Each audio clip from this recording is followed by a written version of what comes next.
alasan dari kawan kita yang masih memutuskan untuk tetap single dan masih menikmati masa-masa kematangan ini. Kepada Bang Budi. Assalamualaikum warahmatullahi wabarakatuh. Waalaikumsalam. Ya, sehat semuanya teman-teman, baik dunia nyata maupun dunia media sosial. Di atas doa dan usaha adalah takdir. Di atas usaha dan doa adalah takdir. Banyak orang bilang usaha dan takdir harus balance, tapi tidak bisa ketika takdir dan ketentuannya sudah ada yang tetapkan. Itu poin utama yang harus kita pahami di situ. Karena kalau kita nggak pahamin itu, kita nggak bisa melangkah jauh nih. Turunannya apa? Keikhlasan. Turunannya apa lagi? Pengorbanan. Jadi segala sesuatu yang terjadi di dunia ini adalah poin-poin yang sudah diberikan secara hakiki ya. Jadi gitu. Ada yang nikah muda dan ada yang nikah tua atau nikahnya lama. Tak ada yang salah dari keduanya. Nikah muda bagus, nggak nikah muda juga bagus. Yang jadi masalahnya, poinnya adalah pembelaan dari setiap kelompok. Seperti, nikah muda lah, nanti anak kita gede, kita masih muda. Syukur-syukur nikahnya awal, kalau nikahnya cerai di usia 25, 6, itu banyak pro kontra di situ. Dan yang nikah tua juga atau nikah lama, nikmatin aja dulu masa lajang kita, foya-foya, baru nanti kita. Itu yang berlaku untuk yang kaya aja ya. Ini udah miskin, nikahnya lama lagi, itu buat pembelaan kayak gitu lagi. Nah, itu nggak sesuai dengan kenyataan kita. Sebenarnya nggak ada masalah, segala sesuatu itu udah ada alurnya. Alasan-alasan orang ketika ditanya kenapa nggak nikah, kenapa nikah muda adalah bentuk dari pembelaan. Itu sepertinya. Yang kedua, beberapa hal yang harus disampaikan. Sampai saat ini jodoh itu atau pasangan hidup itu adalah bentuk dari penantian dan pencarian. Keseimbangan dari penantian dan pencarian kalau tidak dilandaskan dengan kemurnian hati atau cinta, biasanya akan timpang. Itu dari saya gitu. Orang yang belum nikah ditanya kapan nikah, kayaknya panas, kayaknya ya nggak ada yang salah dengan pertanyaan kapan nikah gitu, nggak ada yang masalah gitu. Karena landasan pernikahan kita juga harus tahu ini. Bagi diriku orang yang awam gini, orang yang biasa-biasa aja, ternyata landasan nikah itu bukan cinta setelah diriku pahami. Landasan nikah adalah ternyata ibadah. Nah, makanya orang-orang yang ibadah yang nggak kuat biasanya goyang dalam percintaan, dalam pernikahannya. Cinta itu timbul bukan karena kebiasaan. Ada orang bilang cinta pandangan pertama, cinta pandangan pertama nggak timbul dari kebiasaan. Berarti adalah keyakinan, yakin yang membentuk cinta. Jadi itu ibadah. Jadi sangat disayangkan orang-orang yang udah nikah malah maaf kata pernikahannya malah lebih jatuh ke kiri gitu atau ke negatif dari secara fungsional gitu atau secara tugas kayak keluarga ya, malah suaminya nggak melarang, membiarkan sang istri yang semangat. Tapi itu kalau dibilang hak ya hak, cuman kan nikah itu membuat kita menjadi lebih baik. Kalau nikah membuat kita menjadi lebih buruk, ada yang salah dengan pernikahannya, landasan nikahnya. Itu di sini saya nggak membela diri. Kenapa saya belum menikah sampai saat ini? Ya karena saya memang belum siap. Nggak perlu ada alasan-alasan lain. Nggak perlu kita harus gini, enggak. Karena nggak siap. Ibarat perang, orang mati dengan keren itu ada. Ada juga mati dengan konyol. Kau mau pilih yang mana? Mati konyol apa mati keren dalam perang? Begitu juga nikah. Yang udah siapkan amunisi aja kita bisa gagal. Yang udah nyiapkan amunisi aja bisa gagal. Apalagi yang nggak nyiapkan amunisi, pasti bisa gagal juga. Potensial lebih gede. Karena tanpa bukan. Oke ya. Terus banyak orang bilang, boy nanti kalau kau nggak nikah, namanya nafsu kan selalu timbul tuh. Ada rasa. Nanti kan bisa jadi maksiat lah ya. Maksiat ya. Maksiat itu nggak harus nikah. Yang sudah nikah pun banyak maksiatnya. Maksiat itu standarnya bukan zina aja, bukan banyak. Itu bukan, ini nggak pembelaan. Cuman ini bukan penyudutan. Karena orang bilang nikah itu banyak terjadi. Buktinya bisa nahan-nahan aja kan. Nah, masa kita nggak percaya saat orang bilang dia bisa menahan nafsu itu kan nggak bisa dihilangkan tapi bisa ditahan sampai di waktu yang pas. Jadi poinnya dasarnya nikah lama dan tidak nikah cepat itu poinnya landasannya itu sama-sama yang tadi, usaha dan doa, atasnya takdir boy, atasnya takdir. Tadi ini masuk mantik nih, bahaya nih, kita tahu berarti orang-orang kita tertentu lah bisa. Ada beberapa hal yang harus kita memang pahami, yang hal-hal kecil seperti tanggung jawab.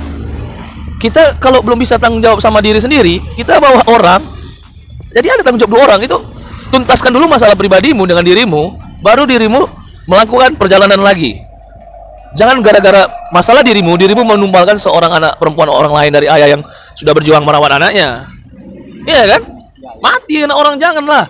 Susah selesai kau punya utang. Jangan gara-gara nikah, perkara kau ganteng, perkara cewek itu cinta berat samamu, kau manfaatkan itu. Kita sebagai lelaki, kita tercipta sebagai pelindung. Sebagai laki-laki, sebagai pelindung. Tapi kalau sampai sini aja kita belum paham, apalagi gen Z ini yang sikit-sikit kalau buat status capek pulang kerja bawaannya pengen nikah. Kalau capek istirahat boy, bukan nikah. Itu ya capek istirahat bukan nikah. Poin-poinnya jangan betul, jangan seakan-akan solusi nikah adalah pelarian. Nikah itu bukan pelarian. Nikah itu penemuan. Kalau nikah pelarian, nanti kalau ada lagi masalah di pernikahanmu lari lagi dong cari yang lain. Atau cari lagi dong yang kayak mana. Itu poin dasarnya. Mungkin gitu kenapa pro kontra. Nggak ada yang salah. Kau mau nikah hari ini lama, kita nggak tahu background kau itu kayak mana. Dan kau yang nikah cepat hari ini bagus, keren. Semoga aman dan langsung. Jangan membuat takutnya. Ada salah satu teman diriku ya di media sosial saat pacaran rajin kali posting pasangannya, rajin posting cintaku sejatiku pas pacaran. Dia udah nikah, yang diposting tahu apa? Cuman anaknya aja, anaknya. Terus makin udah postingannya, terus masuk ke postingan kata-kata mutiara, kata-kata Islami, perjuangan atau tanggung jawab seorang lelaki, kata-kata Ali bin Abi Thalib. Itu membuktikan kalau rumah tangganya gereta. Iya, maksudnya dulu kenapa waktu pacaran suaminya diposting, kenapa sekarang anaknya? Hanya mereka berdua lah yang bisa mendukung aku, ibuku dan anakku. Lah suaminya mana? Maksudnya jangan dulu terlalu gegabah buat kawan-kawan memposting keyakinan berbangga terlalu besar atas pasanganmu saat ini. Bisa jadi dia orang paling buruk di hidupmu nanti. Itu poinnya. Oke, selanjutnya bisa dilanjutkan sama Rio lah. Keren ya. Jadi disampaikan oleh Bang Aidul nih, wejangan ataupun saran-saran untuk teman muda yang ingin segera menikah di usianya yang muda. Nah, lalu bagaimana saran Bang Budi dan nasihatnya bagi teman-teman yang mungkin sudah seusia tapi masih dalam kondisi single? Apa nih motivasi buat teman-teman ini, kata-kata semangat atau kata-kata senja lah buat mereka? Kata-kata senja akan nendang kalau dia nggak sholat maghrib ya, khususnya muslim tapi. Kalau dibilang saran, kayaknya saya juga butuh saran. Ya kan, karena saya juga belum nikah gitu. Motivasi nikah. Motivasi nikah itu adalah ketika kau ingin berjuang dengan wanita yang kau cintai gitu. Jadi ketika ini kita nggak bilang dia udah mengenalmu ya, ini nggak bilang si wanita ini juga udah cinta samamu. Intinya poin dasarnya saat kau jatuh cinta, di situ ada motivasi yang timbul. Jatuh cinta dengan keadaan yang sebenar-benarnya gitu. Bukan hanya karena fisik semata. Betul, jatuh cinta pada 100% dengan cinta. Cinta dan juga dilandasi karena niat yang tulus. Benar, karena cinta ini sangat tipis dengan nafsu. Hampir susah kita bedainnya. Karena nafsu juga gitu. Nafsu iringannya adalah ambisi, cinta iringannya adalah perjuangan. Perjuangan sama ambisi hampir sama letaknya. Jadi kita memang agak bisa tertipu. Di sini banyak kemampuan setan jenderal ya, khususnya jenderal di dunia persetan dan periblisan itu masuk di konflik-konflik seperti ini. Tapi itulah kita manusia. Ini uniknya dari manusia.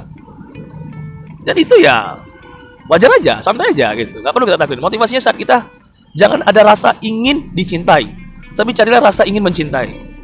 Karena betul rasa di situ penuh motivasi. Karena kalau kita dicintai, kita menjadi adalah orang yang angkuh, menjadi orang yang sombong. Saat kita tahu wanita ini mencintai kita, saat tahu si gadis ini menyayangi kita, sifat-sifat sombong dan angkuh kita akan membuat kita menjadi orang-orang yang gampang menyepelekan wanita, ya pengorbanan orang lain atau wanita itu. Jadi pada dasarnya, ayo kawan-kawan, kita kalau ada orang yang nanya, kamu mau dicintai apa mencintai?